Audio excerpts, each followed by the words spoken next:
off the ground. On cloud 9, 10, and fitting, I'm not found. I'm flying up, looking down at your galaxy. Over niggas' heads like a god heavenly. Who you telling me, JD Worldwide? What's up, humanity? This is Giovanni DeVicente coming live, coming real with my guest, Isaiah Gray, the talented.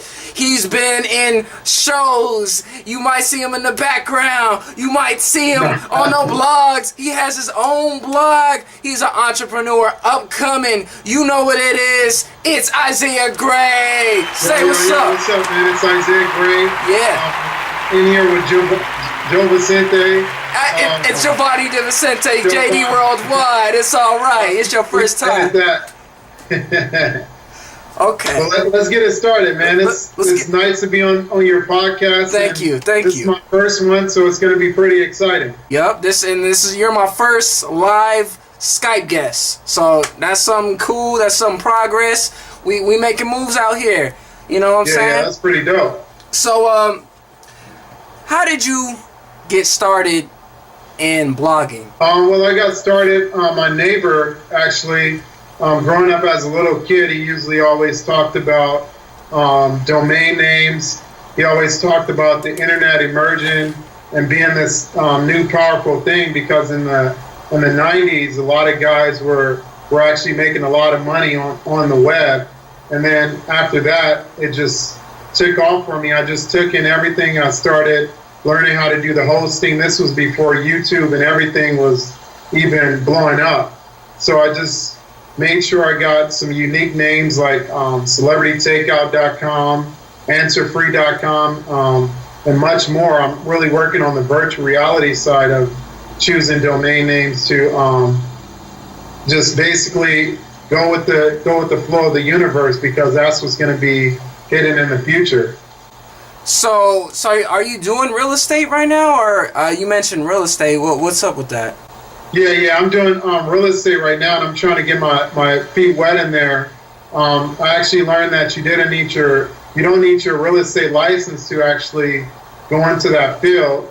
So I'm actually kind of studying on the back end of helping people out with foreclosures and stuff like that. Have you ever thought about like flipping houses too, or are you into that, or? Yeah, I'm looking into that as well. It's a lot of money to be made in that market. Yeah, most definitely. It's just getting to know people, networking, and going to all these real estate conventions to actually understand what's going on in the market and what's trending. So, you were a comedian. How did you get into comedy? As a little kid, I used to always look at comedians like Chris Tucker. I used to always look at Will Smith, and me and my brother, we used to always get approached in the mall and every store that we're at, and they used to say, all right, you guys are twins, you guys look like you guys can come in and start making some money in commercials. So that kind of stuck with us, and ever since then we've been going out on auditions, looking at books and major commercials and TV deals. So, are you still into acting and comedy? Or you stopped doing your comedy thing, or? Right now, I kind of stopped to take a look at venturing out and opening up my own business. That's why I mentioned real estate, because when I look at the industry, these guys it's so much competition. So I have to step back for a while and kind of gather my thoughts and regroup myself, if you may say. Yeah. Have you been doing research as part of as far as reading books on real estate or anything? I've been reading a lot of books. One of them that stands out is a book by Dan Merrill, the Wholesaling Bible. He talks about everything in real estate, how to flip houses, how to make money on the back end, dealing with real estate investors, hard money lenders. There's a lot that book covers.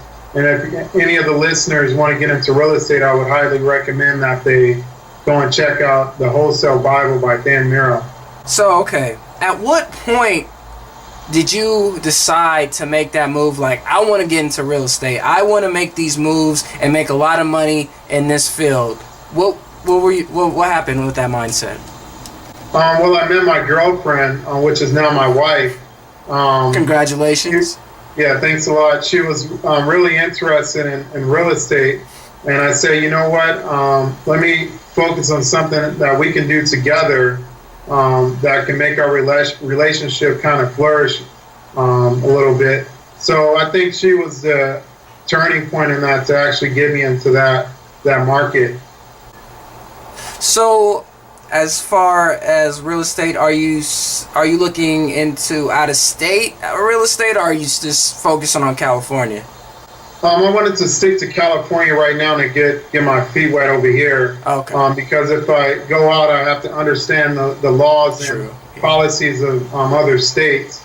So it's a lot of research when you go across the border. So, and my recommendations, if you're starting into real estate as well, make sure you stick to the area where you currently are right now. Just because the laws are always changing. The market is really volatile, so you got to really understand those hot areas, because you can get yourself in a lot of trouble if you don't. So, what were you doing before real estate?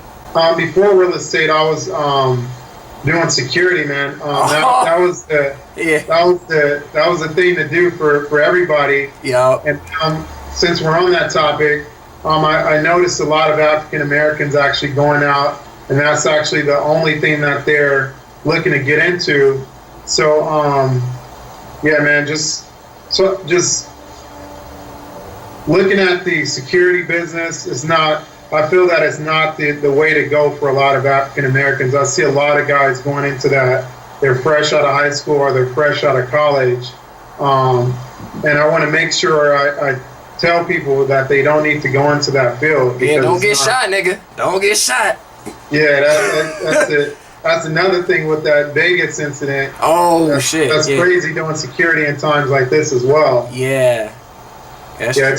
Your life is basically on the line at any given point. You're now turning into a law enforcement officer. You're not getting paid as much. Yeah. So right now the security market, doing security is not the same anymore. It's dang. No report. You're basically on the front lines. If anything goes down, you're the one that's the target at this point. Yeah, that's true.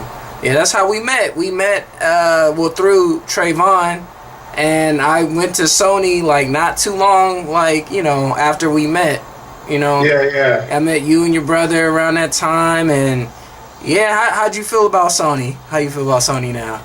I feel that it was a good environment to work in. That was a real positive environment because I really didn't focus on security. I focused on the business side of Sony. I got a chance to see a lot of in-house things, like how the production was set up, how the actors were actually responding to certain situations, people.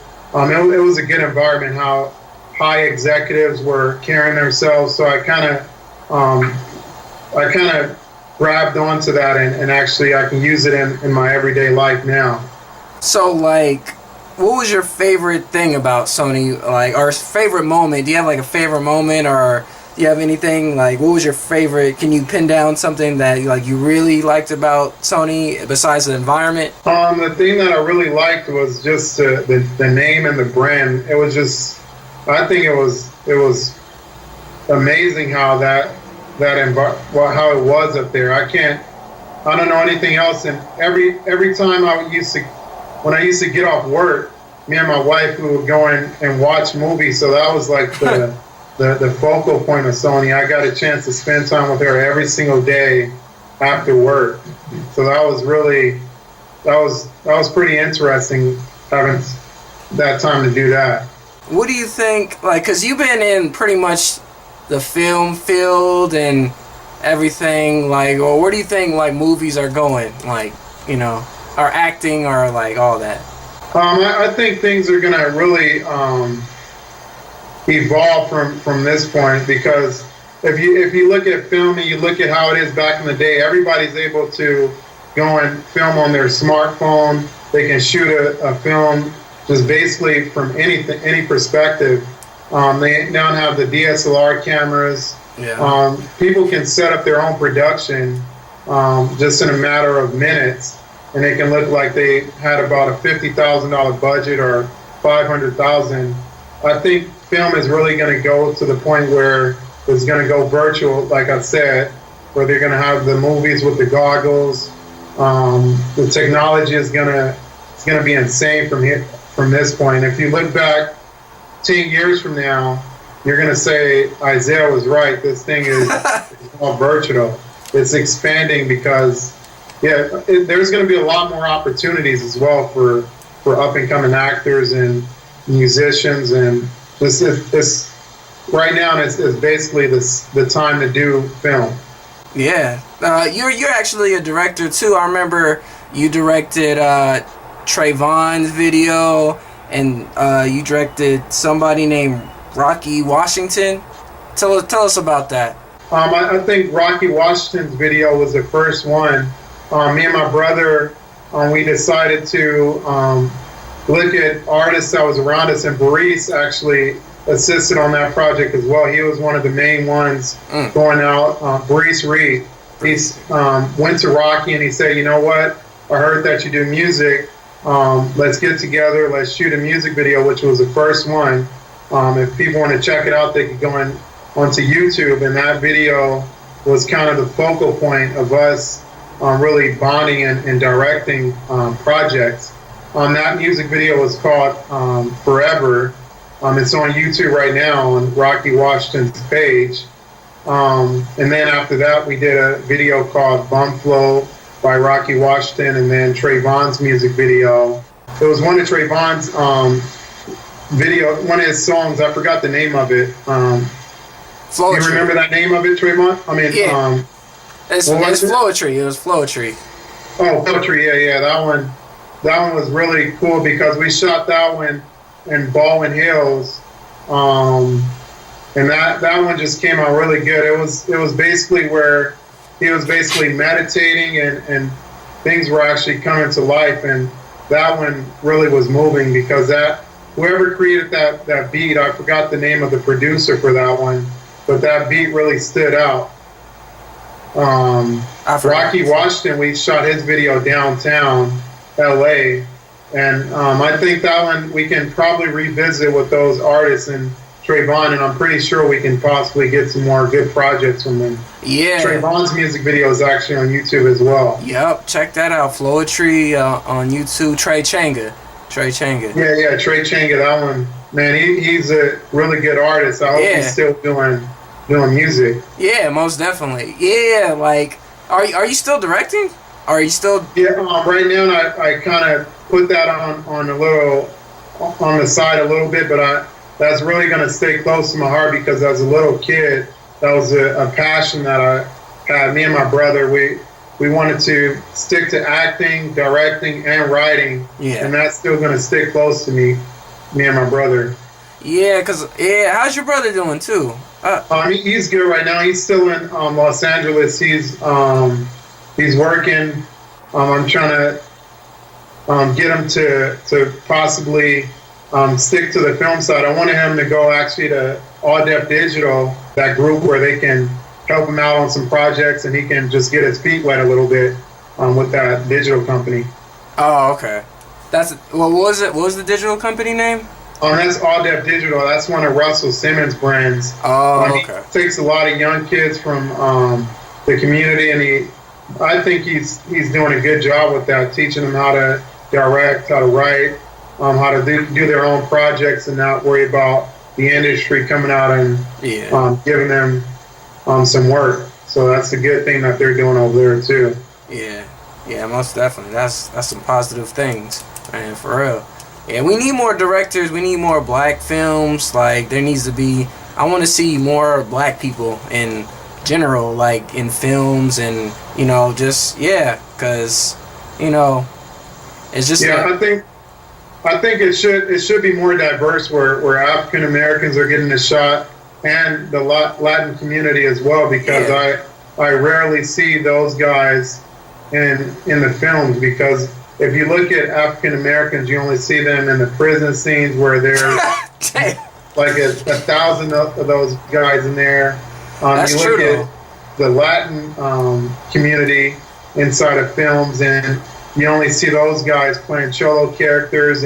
But there's a lot of guys that's really talented that don't need to stick to those areas of the film. There needs to be more guys coming out, directing their own projects. All Def Digital is actually doing a really good job of doing that. So I think we do need to come together and start doing projects collectively. Yeah, there's a lot of like untapped potential like within like communities like all over the U.S., even all over the world, you know, in poverty or that just need a little chance, because like there's a lot of gatekeepers in, you know, the movie industry that only, you know, stick with, you know, their friends or who they know and all that. So yeah, for real, there needs to be something like that. And yeah, I heard you in Rita Ora's music video. How did that happen? I think we responded to an ad on LA Casting, and they were looking for some characters, and I think my brother submitted to that one, and that's when Rita Ora first came out, and she wasn't known. She was young girl from out of the country, and then she came over here, and I think it was a remix to one of Biggie's songs. Forgot the name of it. I have to look that up, actually. That was a pretty interesting video. Did you get to meet her? It was shot in downtown. That one was probably one of the funnest projects that I did. Besides, there's countless of music videos that me and my brother did. Did you get to meet her? Yeah, I got a chance to meet her. She's real cool in person. She's very talented. She's a cool character. So, like, what was your favorite, like, music video that you've been in, or, like, favorite, like, background scene or scene that you had? Like, what was your favorite, like, moment in film in general, like? I think that Travis Barker and I think it was Lil Jon and some other rappers were in that music video. It was called Let's Go, and that one was that set was like really insane. That one, watching those guys direct that project actually gave me more motivation to go out and start doing what those guys were doing. So that video was one of the starting points of getting into my head and saying that, you know what, you should be directing projects like these guys. But Let's Go was one of the interesting ones. One of the ones that stand out as well was Pharrell's music video. I think it was called Happy. You were on Happy? Yeah, that one. Oh shit, that was a hell of a hit. God damn. Yeah, that one, they did the first ever 24-hour music video. Wow. And me and my brother, we were wearing I was wearing a mustard shirt, and he was wearing this red, cool-looking shirt that actually made us stand out because the McDonald's symbol was right in the background, and we're basically blending in. So we're dancing, and you already know we don't dance, so that was a pretty interesting one after that. That's cool. That's what's up. Yeah, Let's Go was a hit too. That's the ones like, let's go. If you want it, you can get it. You can. Is that one right? Yeah. That one was. I think. Yeah, that one was really cool. Yeah, that's a hit too, man. Yeah, dang, you've been on. Yeah, that's some. You've been on them hits, man. That's what's up. So, man. So you went to Crenshaw High? Yeah, I went to Crenshaw High. That was a funny time being up there, man. We tried. Actually, everybody used to clown us because we used to want to go and try out for the basketball team, and our parents wouldn't let us. We had to go home. We had a curfew, so we were battling that. it was just fun times up there, man. That was real interesting. I met a lot of people up there. Yeah, that one was it was fun over there. That's what's up. How many years did you go to Crenshaw High? I went there for 3.5 years, and then me and my brother transferred to South Hills. That's way over in West Covina. That one, the home of the Huskies. Those guys they did really good in football and track and field. Those guys that was a wealthy school.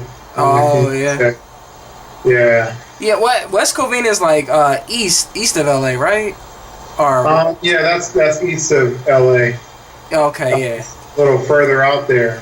Yeah, I'm not. Dang. Why'd you have to do all that? Well, we just wanted to. I think Crenshaw was in the process of getting some things taken care of with their accreditation. So I remember. Yeah. My family decided that it wasn't a good fit for us to be there, so they shipped us off to West Covina. And that's where me and my brother walked the stage over there. We got a chance to meet a lot of people. It was at the last minute, but it was worth it. Yeah. To venture out, got a chance to go to some well-known house parties over there. They're known for throwing those things. Oh, okay. Those mansion parties. Oh, damn. That's what's up. Damn. It was interesting over there. I'm pretty sure you know about that from the school that you went to. Oh, Palisades? Yeah. Yeah. Similar. Yeah, there's a lot of parties in Palisades. Yeah. I did most like my partying like after high school though, because like I was more like able to like get out the house and stuff. Because like, you know, my mom was like kind of strict. You know what I'm saying? So yeah, a lot of those black families are real strict on kids getting in the house before the street lights come on. Yeah, especially if you live in the hood, you know, living in the J's and shit, you know, my mom wasn't having it. She didn't want me killed, you know, shit. So yeah, it's a good thing. That's why we're here now. Able to enjoy our lives because our parents didn't allow us to get in any trouble out there in those streets. Yeah, that's true. Yeah, but when I got my car, man, Trayvon will tell you, we went to so many, man, just like I did, yeah. But you know, I heard you were in a Fader magazine. You had. Oh yeah, that one we're featured in Fader magazine. I think it was 3 years ago. 3 years. I believe it was Priscilla Sharp's music video. I think it's called Floor. That one was basically fighting within yourself. Basically, the video featured me and my brother taking it out on each other. That was our first time. That one was an interesting video because my brother kind of told some fibs about how he knew how to wrestle and he knew some. The martial arts side was there, but we never wrestled. He said that we did it in high school. But that one was really tough. We had a trainer on set. So Priscilla Sharp's music video, Flirt, that one's basically fighting within yourself, trying to make sure you conquer things. That one featured me and my brother in a wrestling match. He kind of lied on that one for that audition. He said that me and him knew how to wrestle when we never did it. The martial arts side was there. Yeah. But we had a trainer on set. That one was really interesting because you can get hurt doing things that you don't know what you're doing. So we did a lot of flipping. We're getting tossed around pretty good. We got a lot of shout outs in the fashion industry and in the entertainment industry. That next day, man, I woke up sore. I never threw up my whole life dealing with sports or athletic events, but that one, man, on set of that one, I think I threw up a couple of times. Wow. That's how intense it was. Damn, that's crazy. Yeah, it was like we're like in training for the Marines or something. Man. That thing was pretty tough. Put you in boot But camp. if you guys want to, if your listeners want to check it out, that music video is also on YouTube. It's by Priscilla Sharp called Flirt. That one's interesting. I hope they actually call us back to feature us on some more projects. Yeah, that's dope. Yeah, most definitely. So, right now, you're in Temecula. You were born and raised in Los Angeles. How different is it between the two cities? It's amazing over here, man. Yeah. If you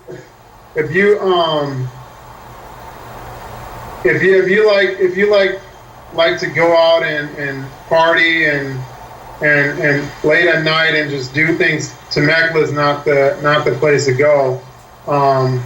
It's really different. These guys are really laid back over here. They're more like homey. They're more home style. They're family oriented. Just driving down the street, man, I don't think I saw any graffiti over here. That's really interesting. If you go to LA, it's all over the place. Hell yeah. I went down there the other day, and I was mentioning to my wife that the taggers, they don't involve at all. I don't see any taggers putting hashtags in front of their graffiti art. I don't see them doing any shout outs with social media. So those guys they're in Stone Age with that stuff down there. Yeah, most definitely. Yeah, but it's much different. It's at a slower pace in LA. Not to clown on any of those guys over there, but if you want to get out and enjoy life and not have to worry about walking down the street like Donald Trump probably said, I think venturing out to Temecula or the San Diego area and some of those quiet spots could actually do much justice. So, like, why'd you move? Why'd you move from LA? I think it was because of my wife. We wanted a fresh start. Oh, okay. So I think us venturing out of the city, then that helped out pretty good. My wife was a really good motivator on getting me to move out of that area. Did you have any other places in mind besides Temecula to move to, or was it just that was the spot? I think this was the spot. She had her mind set on it. Oh, okay. Is it cheaper out there? No, it's not. It's not cheaper. Just the space that you get is much better than being in a closed-in area for probably $1,800 a month. Yes. Those guys are really congested over there. Yeah, most definitely. They gotta.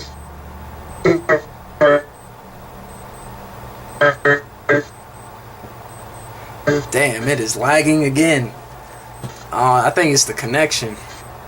I don't know. If you can hear me, I just want to let you know it was just lagging.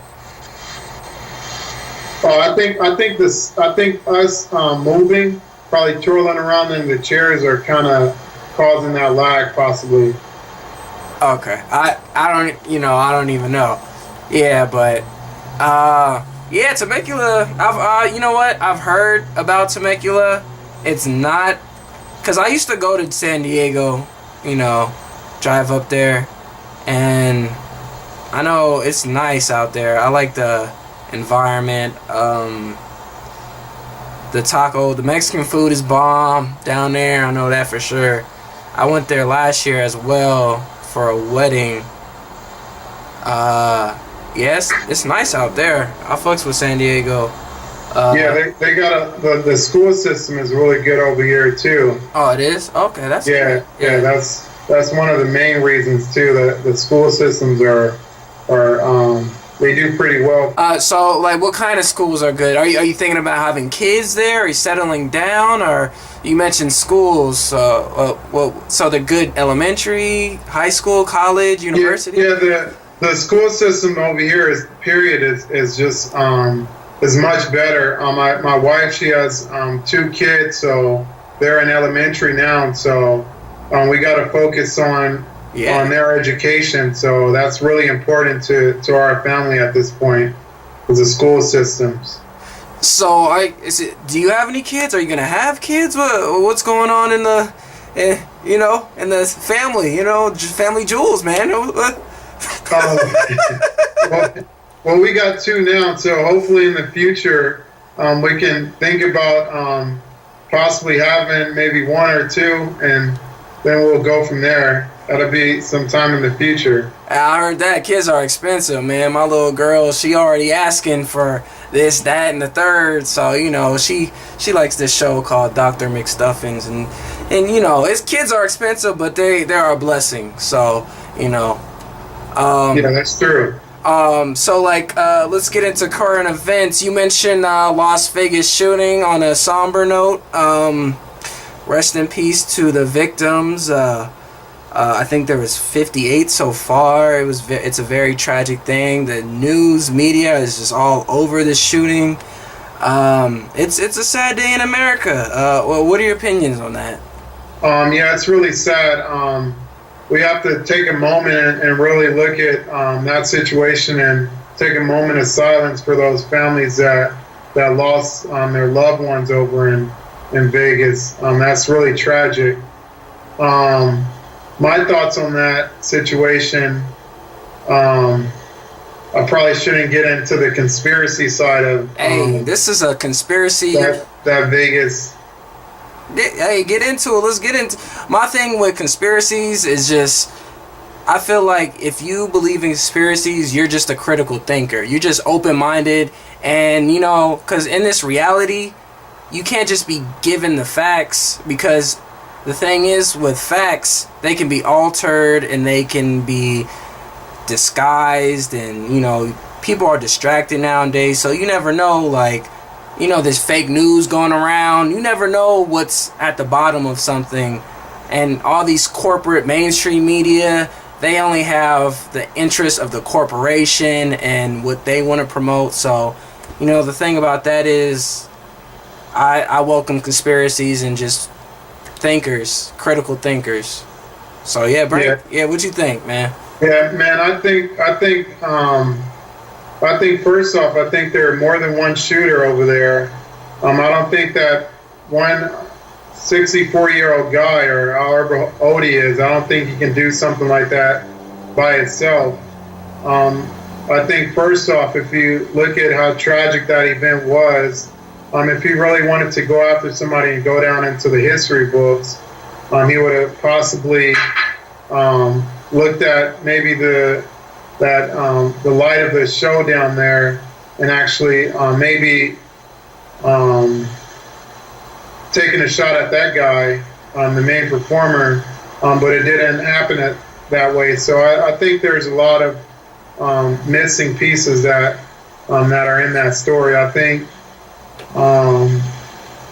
law enforcement, possibly those other agencies knew what was going on, so they probably wanted to prevent some type of further attack from happening possibly in Las Vegas.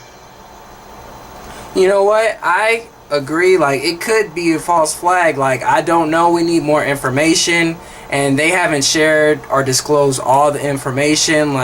He had a note. They said that he had a note. They didn't disclose that. So far, there is missing pieces in there, and all we could do really is just wait.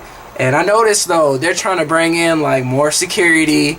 They're trying to bring in scanners in casinos, X-ray, the ones that they have at the TSA terminals in the airports. They're trying to promote more security, and that's not good for our DNA. Have all this X-ray stuff, and just be under all this radiation. We already have cell phones. We already have microwaves. It's just a lot of radiation we have already. And then they're trying to bring 5G towers, and they're trying to make all the other 4G obsolete. They're trying to bring a new cell phone towers. But yeah, they're probably just it might be a false flag. We don't know. Who knows at this point? The only person that knows is God. Shit, the people are involved, and that's about it. They're not gonna tell us everything. Well, that's true. I thank God that it wasn't any more victims over there. For real, that's some fucked up shit. Yeah, that's pretty insane for an individual to do.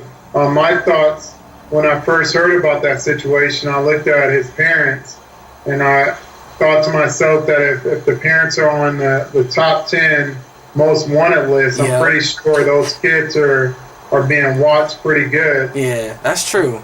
That's by those different agencies. So I kind of counted that one out immediately, because if you look at the history of of those agencies, they keep a nice eye on those family members. Yeah. So yeah, that's true. That's a good point. Yeah, man. Or he might have been upset that he couldn't spend time with his father or his parents. You never know. He probably wanted to take out some type of anger because he didn't have those individuals in his life. Yeah. So you never know. That you could never know. Play a large factor into that. That probably triggered his brain the wrong way. There's a lot of factors that can go into a situation like that. Yeah, most definitely. Yeah, how do you think the media is handling it, or how do you think the media is handling it, and Trump?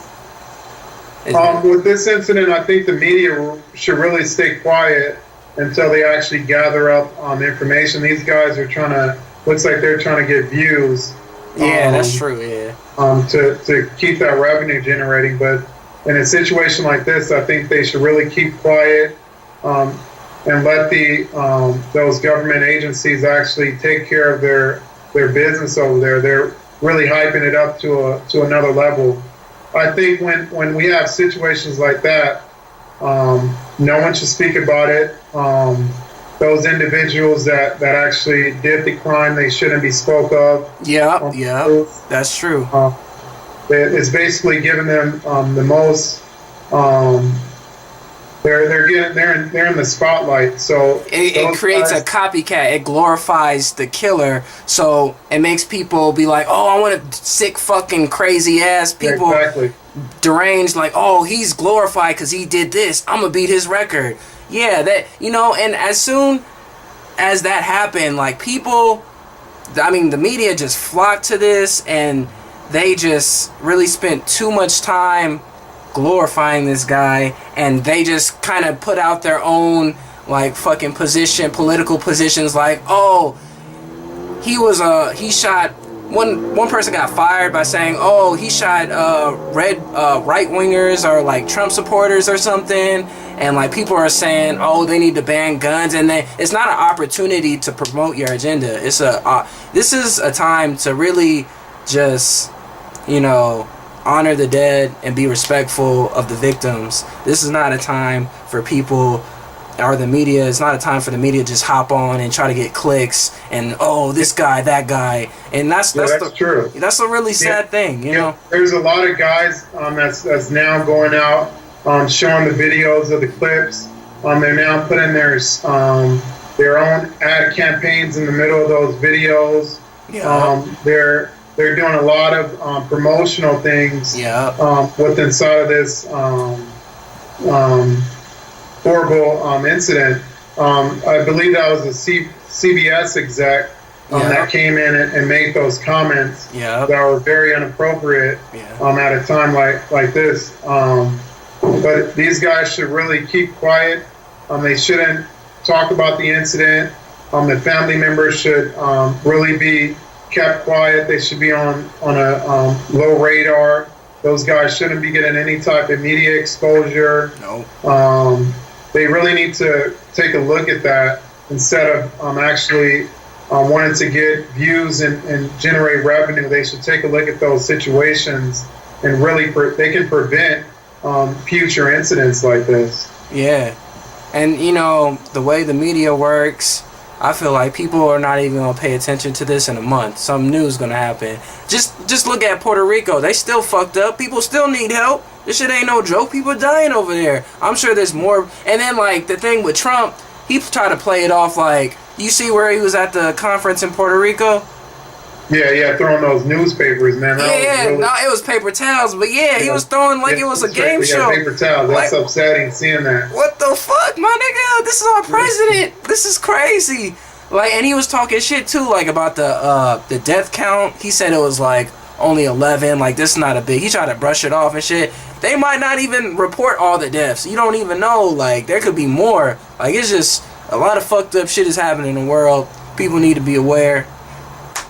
Yeah, that's true. Trump should have went over there, man. I think he should have took out his checkbook and started donating some of those proceeds to some of those families so they can get their lives started again. Yeah. If you look at that situation down there, it's really horrible because now you have these celebrities that's coming out of pocket. It's a tax write-off. Yeah, that's true. These guys are really helping out their helping out their people over there. Yeah, Fat Joe. That's really important. Trump, he doesn't want to touch anybody over there. He doesn't want to. That's not a good look. He might as well stay at home if he's going to do something like that and do a Skype call or something like that to reach out to those viewers, because throwing out paper towels and little goodies, that's not helping out. No. I think a lot of these large corporations as well, they should be really out in the open, giving out some care packages. Guys like Colgate, Crest, Bounty, all these guys should, I don't know what they're doing behind the scenes, but these guys should really be in the open, making themselves known, because if you look at a country like Puerto Rico and Florida, there's a lot of supporters of those large corporations, and they go out buying their things almost every week, and it's upsetting not to see these guys come out in the forefront and say, you know what, we thank you guys for your long-lasting support of our brand, and now that this tragic event has happened, we're now going to come out and show some love to you guys, since you guys showed it to us for so many years. Yeah, for real. Those guys really need to come out in the open and really start helping out as well. Yeah, it's fucked up, man. But on that note, I want to say thank you. I'm gonna close it out. Thank you to the guest Isaiah Gray for your time. Right, thanks a lot for having me on your podcast, man. You're doing a terrific job. Thank you. Gathering up these questions. You're going to be on the rise in the next couple years. I hope so. If you stick at it. Yeah, most definitely, man. I love interviewing people. You know, so it's what I like to do. You know, but on that note, I want to give big shout out to the people that need help out in Puerto Rico, Florida, Houston, and Vegas. And that concludes our show. Peace, y'all. All right. Hey, another thing, if I want to reach out to you, or the viewers want to reach out, how can they get in contact with you? Oh, yeah.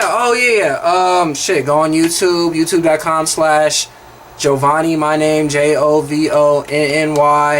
I'm on Facebook.com/JDWorldwide90, the Twitter @JDWorldwide. And most definitely shout out the links. Go ahead and shout out the links, bro. I forgot. Promote. Okay.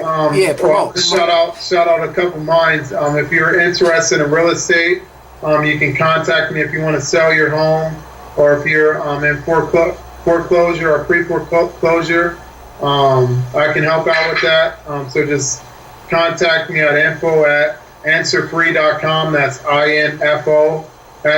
info@ANSWERFREE.com, or reach out to me on Facebook, facebook.com/answerfree. And I'm willing to help out, and I'm willing to answer some questions about blogging, or assisting families on hard times with foreclosures. So if you need help, just contact me on either Facebook or reach out into my email. Cool. Well, there it is, folks. Hope you enjoyed the show. Peace. All right. Peace out.